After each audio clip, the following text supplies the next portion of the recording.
이런 식으로 한 거 아니겠어요? 네. 그렇죠. 그래서 아까 이제 또리 아빠라는 분이 이런 글을 주셨어요. 아이, 그냥 재판관 없애고 AI가 판결해라.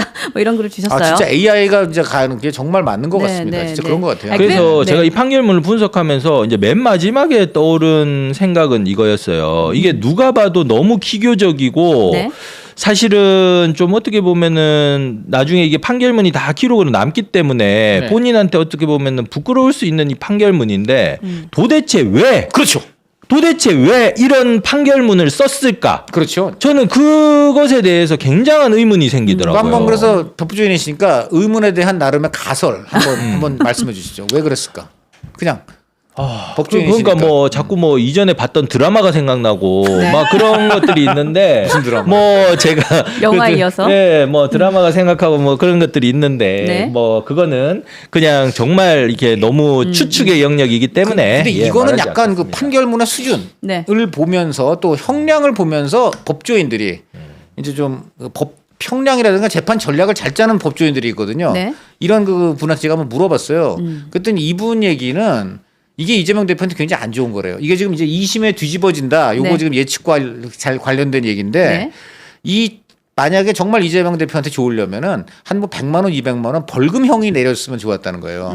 그러면 이게 고검 이제 2심 가봤자 거기서도 아 그러니까 죄질이 이거 1심 때보다 훨씬 나쁘니까 벌금 1,000만 원으로 한다. 뭐 예를 들어 이래가지고 100만 원이건 1,000만 원이건 의원직이나 피선거권은 관계가 없어요. 징역이어야지. 그런데 이렇게 너무나 완벽하게 무죄로 만들어 버렸기 때문에 어떤 문제가 생기냐면 2심으로 가면 검찰 당연히 항소하죠. 2심 가면은 이재명 대표는 아무것도 못 해요. 왜냐하면 이재명 대표는 무죄이기 때문에 무죄는 원래 항소도 못 해요. 그렇죠. 그런데 검찰이 항소를 하면 어떻게 되냐? 검찰만 증인을 부를 수가 있어요. 아. 검찰만 추가로도 증인을 부르고 그러네요. 검찰이 이제 왜 이게 고의지 고의가 아니냐 네. 하는 걸 더 입증하는 여러 가지를 할 수가 있고 이재명 대표 쪽은 방어만 해야 돼요. 아 그건 정말 좋은 예, 지적이신 것 같습니다. 그렇게 되는 거예요. 그래서 예. 이 부분에서 이제 이재명 대표는 수세에 몰리게 되는 거고 둘째 이게 지금 물론 모르겠습니다. 김동완 판사 같은 그런 어떤 의식 구조를 가진 판사분이 몇 명 대한민국에 있는지 모르지만 네.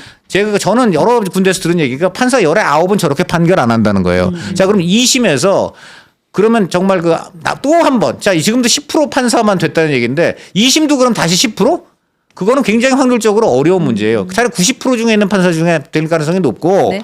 그렇기 때문에 그런 사람들이 이걸 볼 때는 뒤집을 수밖에 없는데 그렇게 되면 어떻게 됩니까? 벌금도 아니고 애초에 너무나 논리가 허접하게 무죄를 때렸기 때문에 어느 정도 논리가 있이 보이려면 징역형이 지금 여러 가지로 형량에 맞게 징역을 때리는 거가 되는 거예요. 그래서 징역을 때리게 되고 또 하나 결정적인 거는 네. 기왕 이재명 대표한테 확실하게 무죄를 선사해 주려면 네. 김진성도 무죄를 때렸어야 된다는 거예요. 그러니까. 이게 제일 문제가 돼요. 네, 네. 이게 위증을이라는 건 유죄를 했기 때문에 위증이 존재했다. 그럼 그 사람이 위증을 왜 해?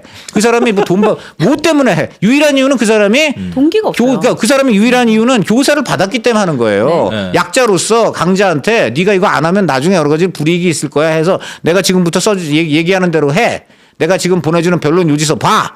내가 좀 이따 너랑 변호사 전화번호 줄 테니까 걔랑 이제 네가 주고받을 질문 모범답 한번 작성하자. 이런 거 아니겠어요? 네. 자, 이러니까 이래서 한 거란 말입니다. 그러니까 위증이 있다는 것 자체가 위증이 인정됐다는 것 자체가 이재명 대표는 뒷골에서 땡기는 거야.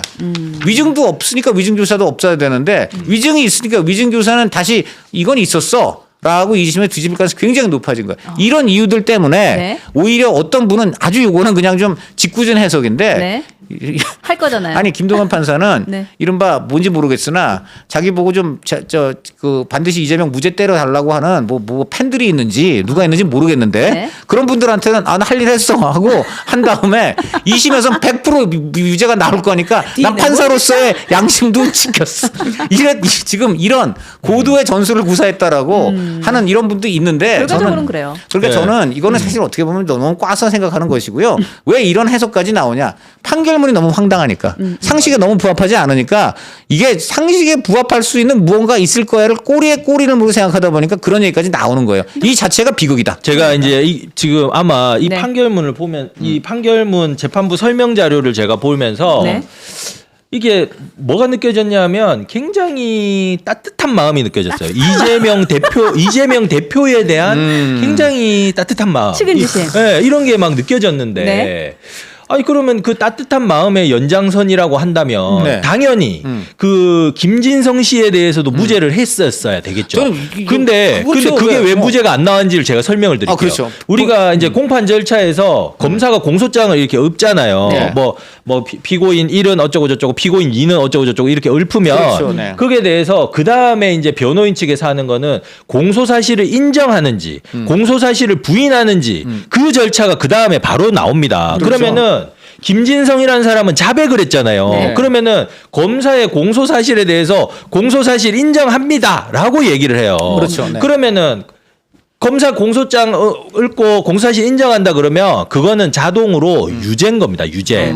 그건 유죄인데 지금 여기 보면은 저기 뭐냐 2번하고 뭐 3번 항공가에 일부 이것도 굉장히 기교적이에요. 일부 객관적인 무죄를 때렸다. 객관적인 사실과는 뭐 부합하지 않으나 본인의 기억에는 부합한다고 보이기 때문에 무죄. 위증이 이것도 아니다. 좀 위증이 이해가 아니다. 안 되는 그런 걸로 해서 이유 무죄가 들어가요. 근데 이것도 매우 희귀한 거예요. 근데 왜 왜냐하면 그런 이유 무죄를 두 개를 그냥 줬느냐? 공소사실 얘기하고 그냥 공소사실 인정한다 그러면 그냥 유죄예요. 근데 굳이 그 중에서 한 2개 찾아가지고 객관적 사실하고도 반하는 거를 그 뭐 기억에 부합하는 걸로 보인다 그러면서 그래서 이유 무죄를 해요. 위증이 아니다. 일부 무죄를 한 6개 중에 한 2개는 만들어 놓거든요. 그건 왜 그렇다고 보십니까 그러면? 그러니까 그거는 어떤 제가 의도가 이제 있나? 도대체 왜 그랬을까의 질문으로 다시 돌아가는데 네. 이제 제가 느껴지는 느낌은 네. 이재명 대표에 대한 한없이 따뜻한 마음. 아, 측은지심? 그게 네. 근데 느껴진다는 그 따뜻한 거죠. 마음이 왜 김진성 씨의 그 일부 무죄가 되는 이유는 뭡니까? 아니 그러니까 일부 무죄가 돼야지 이제 그 기교적인 거를 네. 어느 정도 좀 상세할 수 있잖아요. 왜냐하면은 이게 진짜 말이 안 되는 게 교사 행위는 있었으나 네. 고의는 없었다. 네. 행위는 있었으나 고의는 없었다는 게 이게 아니 근데 그럼 이해가 안 되잖아요. 음주운전도요. 솔직히 술 먹고 고의로 하는 사람보다는 술 먹고 그냥 뭐 이렇게 그냥 어리버리해서 하는 사람도 있잖아요. 그러면 참마도 그 경우에 난 고의 없었습니다 하면 되나요? 그게?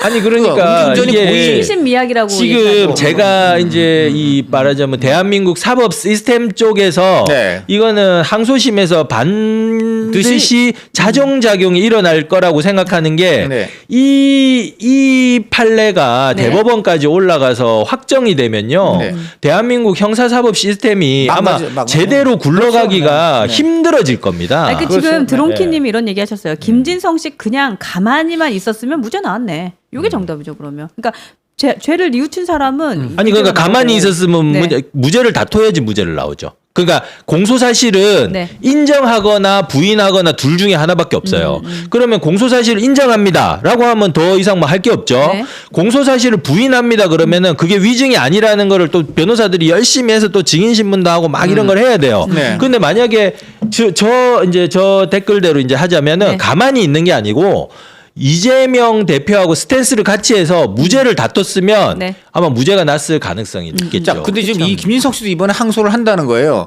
김진성 씨가 항소를 한다는 것은 어떤 의미를 가지며 또 김진성 씨 항소가 이재명 대표의 2심과는 어떤 연관을 가질 수 있겠습니까? 자, 김진성 씨도 이번엔 지금 짧게. 저 네. 선거 근데 결과에 김진성 씨가 입장에서는 네. 네. 그 500을 받았다는 거는 굉장히 어떻게 보면은 벌금 500? 싸게 받은 거거든요. 싸게 아, 그래요? 싸게 네, 받은 네, 건데 네.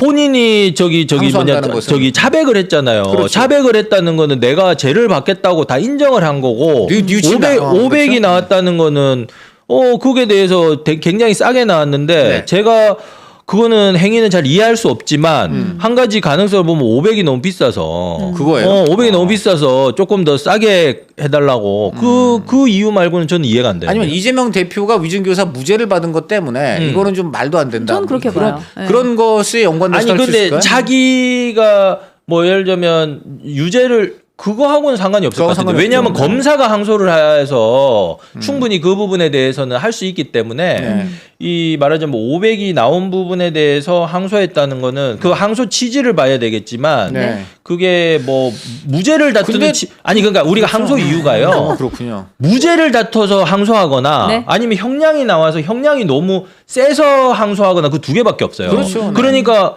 지금 자기는 무죄를 안 다투잖아요. 네. 그럼 그렇죠. 500에 항소를 했다는 건 500이라는 형이 너무 무겁습니다. 이거밖에는 생각할 수 없는 거죠. 더 낮은 그런 벌금을 받는 것보다 2심에 들어가는 재판 비용을 더 쓰게 되지 않을까요? 그 김진성 씨 같은 경우는 그것도 본인의 문제죠. 명예 네. 문제인가 보죠. 그러니까. 뭐, 예. 뭐. 근데 벌금 500만 원 받은 사람보다 벌금 100만 원 받은 사람이 굉장히 착하다. 뭐 이렇게 하는 경우도 별로 없을 것 같은데. 그렇죠. 죄는 네. 있고 없고의 문제지 그러니까. 적고 크고의 네. 문제는 아닌 거. 그 양형부당으로 올라갔을 겁니다. 무죄를 안 다투기 때문에. 그렇다면 네, 네. 500이 많다는 얘기죠. 많다는 얘기죠. 네. 아, 좋습니다.